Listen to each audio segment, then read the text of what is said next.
Welcome to episode 116, Jeff Bezos, Part 3, 11 Lessons. This is an outline of episode 116. Lesson number 1, the 3 principles of Amazon. What we're really focused on is thinking long term, putting the customer at the center of our universe, and inventing. Customers are always dissatisfied. Even when they don't know it, even when they think they're happy, they actually do want a better way, and they just don't know yet what that should be. And that's why I always warn people, customer obsession is not just listening to customers. Customer obsession is also inventing on their behalf, because it's not their job to invent for themselves.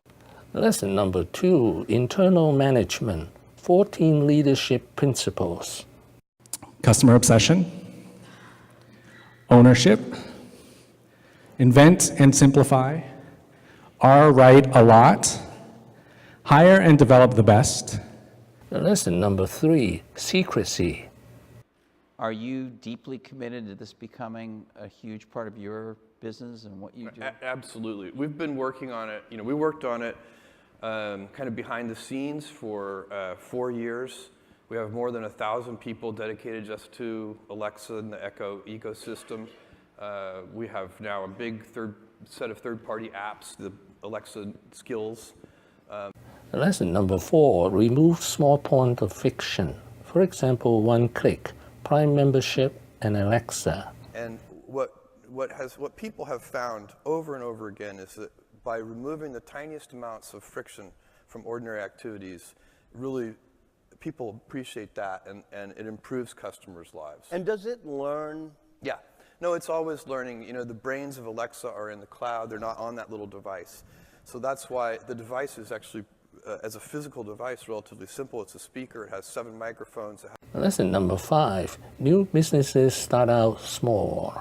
New businesses start out small. Very easy for, say, the person who runs our U.S. books. Why are we doing these experiments? Generated, a tiny bit of revenue last year.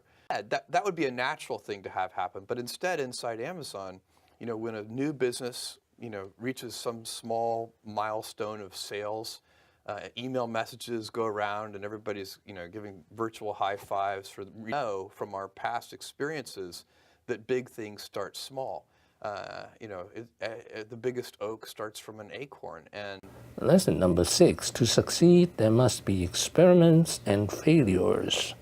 And you have to constantly push yourself to say, no, I don't care about failure. In fact, I say at Amazon, we have to grow the size of our failures as the size of our company grows.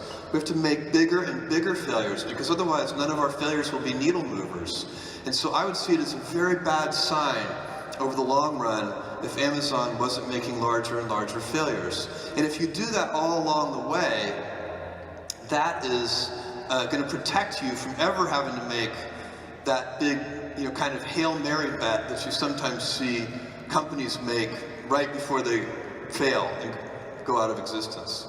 Lesson number 7, be customer obsessed instead of competitor obsessed. And he said, Jeff Bezos is not in the internet business. He's in the customer service business. That's right. You don't have to worry. Yeah.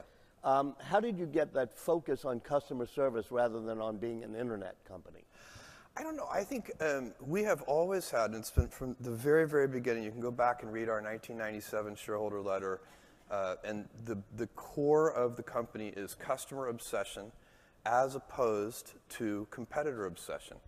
Lesson number 8, what is an experiment? To know if you already know it's going to work, it's not an experiment. And only through experimentation can you get real invention. The most important inventions come from trial and error with lots of failure. And the failure is critical, and it's also embarrassing. Lesson number 9, be very frugal. This is the famous desk made of door in the founding days of Amazon. Amazon employees get no perks, no free food, no free massage. Lesson number 10, lean towards the future. This experience kind of already happened to me because you put me on the cover of Time magazine as Person of the Year in 1999, and about a year later the internet bubble burst, I think Amazon stock went from $113 a share to $6 or so. The thing for companies is you need to be nimble and robust. So you need to be able to take a punch, and you also need to be quick and innovative and doing new things at a high speed. That's the best defense against the future. And you have to always be leaning into the future. If you're leaning away from the future is going to win every time. Never, ever, ever lean away from the future. You talked Lesson number 11. Be very clear and straightforward. You have been known to be somebody who is going to plant seeds and just wait. How do you deal with the pressure of, say, Wall Street, or you have a dot-com crash? I've never seen you panic. You stay the course and you sort of strategy. Well, I think that if you're straightforward and clear about the way that you're going to operate, but Warren Buffett has a great saying along these lines. He says, you can hold a ballet and that can be successful. And you can hold a rock concert, and that can be successful. Just don't hold a ballet and advertise it as a rock concert. You need to be clear with all of your stakeholders. Thank you for watching. Please subscribe and leave your comments and questions below. Wishing everyone peace and prosperity.